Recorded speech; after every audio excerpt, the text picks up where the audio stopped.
Dad, did you get him? Yeah, I think so. Yay, we got it. Small cabin in the woods. We got our windows already. We got our platform set. We're gonna put a loft up top. It's gonna be freaking awesome, man. Here's how we're moving them around. Throwing them in the chopped up Suzuki. This is like a German tank. We're in the cavalry! Oh, we got a flat tire. We're just out here building the small cabin in the woods. We've abandoned the original idea of building it on the trailer. We're now on stilts, but this is a side story. You guys have been bugging me for a long time now to get proper ads for my channel. Brands that more align with the outdoor community. I've owned Irish Setter boots for a long time. I was in communication with the company and they are happy to sponsor our channel. They love what we're doing out here. So they sent me a brand new pair of Irish Setters. I've owned Irish Setters for years. I'm wearing them right now. They said I can't feature the old boots. I have to feature the new boots. Here it is. We got the Men's Hunt Ravine model. This is the smallest model. They have the lightest one. There's some advanced technology in these boots. Odor ban, insole in them. That's great for hunting. As you know, you got to stay scent free when you're out hunting. And I do quite a bit of whitetail deer hunting, and it's crucial to be scent free. What I liked about the all boots before I tried out the new ones, the all boots were like running shoes. Literally, I'm a running shoe guy, and anytime I can stay in a running shoe, I will. The best part of a running shoe, as you know, is it gives you complete liberty. It's lightweight, you can get around real quick. Same with these boots, except the bonus part about these boots is you got waterproofing all the way to the top, whereas a running shoe, you get up above that sole there, you're wet. Why do you need the boot? Also, ankle support. Guys, ankle support, ankle support, ankle support. Rolling an ankle can become a big issue when you're way off by yourself. Crawling out with a twisted ankle or limping out with a twisted ankle is not something you want to do, especially when you're on a hunting trip. Today I have a few things on my mind. I want to pop off a couple squirrels. I got Holden with me. He's going to walk around with me. We're going to see if we can find some grays and black squirrels. We're also doing some milling. Right back here we got our small cabin started, so we're going to do a little bit of milling. I'm going to put these boots through the paces today, and we're going to find out how they stand up. If they're anything like my old pair of Irish Setters, I am not going to be disappointed. All right, let's lace these bad boys up. Let's go see if we can find some squirrels.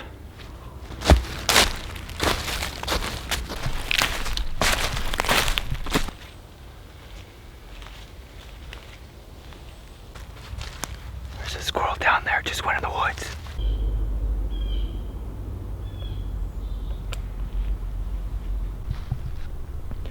I forgot I had the safety on. Alright guys, well that squirrel disappeared. Kevin's up there waiting for me at the mill. He's got a little bit started there now, so I'm gonna go join him. First impressions of the boots, right out of the gate, these boots are comfy. Comfy. I can definitely feel the difference between my running shoes and these boots having that ankle support. I don't feel like I'm gonna roll over. Since I didn't get any squirrels just now, I'm gonna flash you guys back and you're gonna check out a couple of squirrels that Holden and I got the other day. So go check those out, and then I'm gonna join you guys up at the mill. Ready? Yep.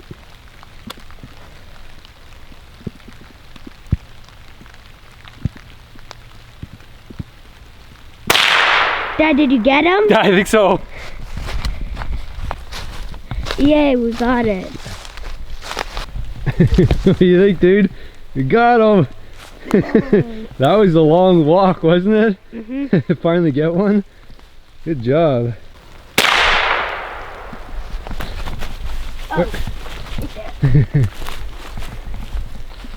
Another one. Another one. Yeah. Woo-hoo. Good job, buddy. This pound, baby.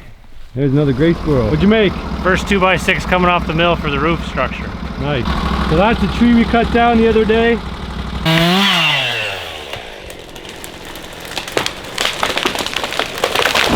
Here's how we're moving them around. We're throwing them in the back of the Suzuki, chopped up Suzuki. You take all the structure apart, it makes it lighter. So that's the idea, right? Same with the boots. Lighter, get it?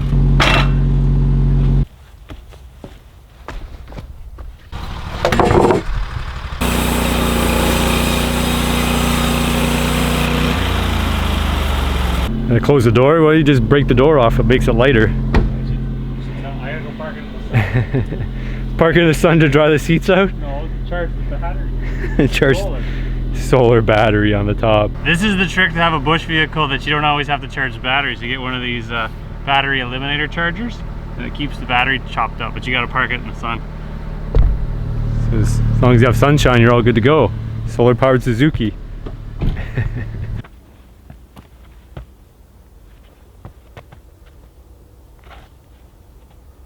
This is the grip test.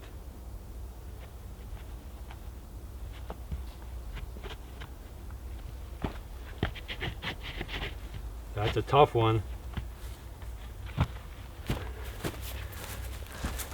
I think it passes the grip test because we didn't pre-dry anything for this cabin because we've been so far behind. I was away for like a month this year, a month straight away from home. I was gone all summer, so we're having to find dry wood. So we've been cutting in this pine forest back here, picking just the dead stuff because we basically have to build it right away. We don't have any time to, we don't have a season to dry with. So we're having to pick through all the dead stuff here, dragging it out, and then milling it right away, and then putting it straight into the cabin. So there's no lag time. Because winter's coming. You're gonna be cold if you don't have a shelter? Well, I'd imagine you'd be cold. Well, unless you want to sleep in a hut. What kind of hut?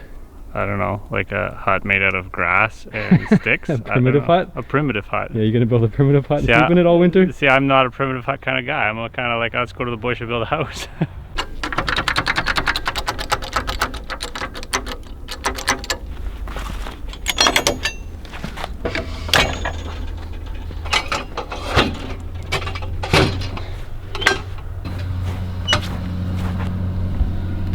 The only reason I'm really here today is actually to lift the logs on top of the mill. Just a mule today.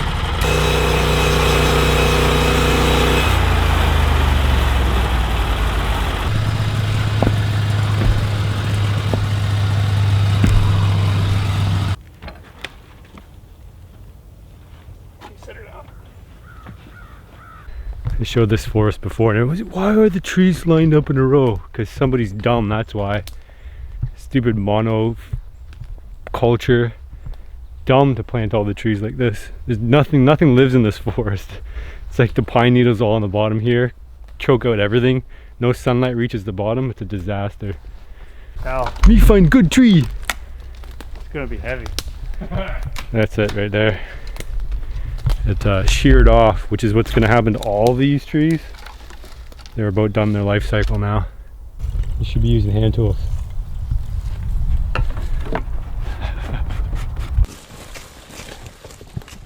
This I salvaged from a place that moved and they left it behind. It's a tombstone mover.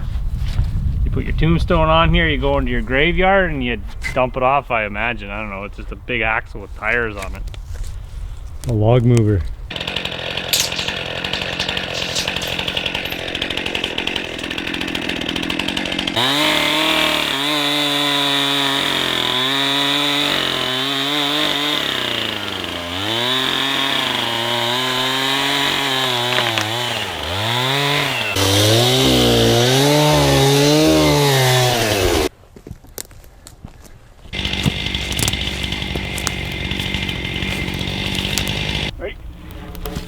Oh, that was close. With what? Shin. Ready?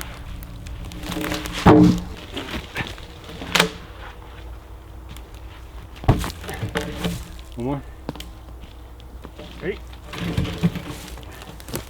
Ready? Oh, that was heavy. Oh, that was heavier than I thought. Ow. I'm gonna move this thing. You're gonna break your axle. Oh, I'm gonna wrap up my review of these boots and get out of my camel before I ruin it and the deer see me because I look like a tree. No, wait, that should help. But I'm getting sticky because of the sap. All right, let's wrap this up.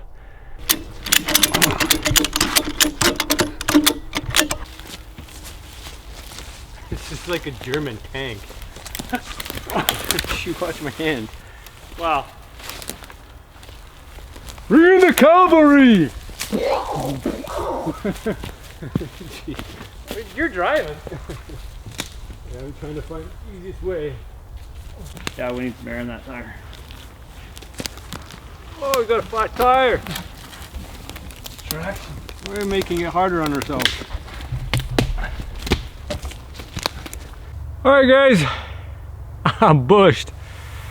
That's a small taste of what we've been up to as far as building the small cabin in the woods. There's going to be a whole lineup of episodes once we've got more of the structure completed, probably in the late winter. So I want to wrap up my thoughts on the Irish Setter boots. There no hot spots. I've been obviously working hard, pushing, pulling, and that puts a lot of strain right down to your boots and your feet and everything. No hot spots. A little bit of breaking in, I think, but that's to be expected when you're using a high top boot. You know, you got to get used to that, you know, that tightening around your ankle. I mean, you can make it as tight as you want, but I like to go tight, nice and tight, to stabilize my ankle so I don't twist. The soles are super comfy. They even advertise as them being comfortable. They're comfortable. They're cushiony, comfortable. There's got good support in them. I normally wear an arch support. I haven't worn an arch support today. I can feel it a little bit in my boot, but you can get yourself a pair of super feet and put them in. That's what I normally do now, is I use a super feet. Just take the regular sole out, put it in. But if you can use that regular sole, it's so much better. It's very cushiony, like I said, compared to my normal sole. They're just as good and just as comfortable as my old Irish Setters. So obviously I love the brand. It feels like a running shoe. It works like a running shoe, except it provides that ankle support. So I can't recommend Irish Setters any more than just go out and buy them. They're an awesome pair of boot, and I stand by them. The waterproofing has stood up over time on my original ones. I don't expect anything different from these. Guys, the boot I tested out today was the Irish Setter Ravine. I would recommend it. They're available in Bass Pro Shops, Dick's Sporting Goods, Cabela's, and most other outdoor retailers. You go pick up a pair now, and they're available for women too. The ladies out there, if you guys are looking for something that's not really heavy, that compares to a running shoe, they have models available for you and in your sizes. Guys, go out and support Irish Setter, because it's companies like this that allow me to make content for you guys. So show your support. And guys, stay tuned. We have more to come with the small cabin in the woods. Much more to come. And keep an eye out for the Wilderness Living Challenge coming up. Season number 4, I filmed in Northern Ontario with Zach Fowler. It's all coming up real soon, guys. Take care.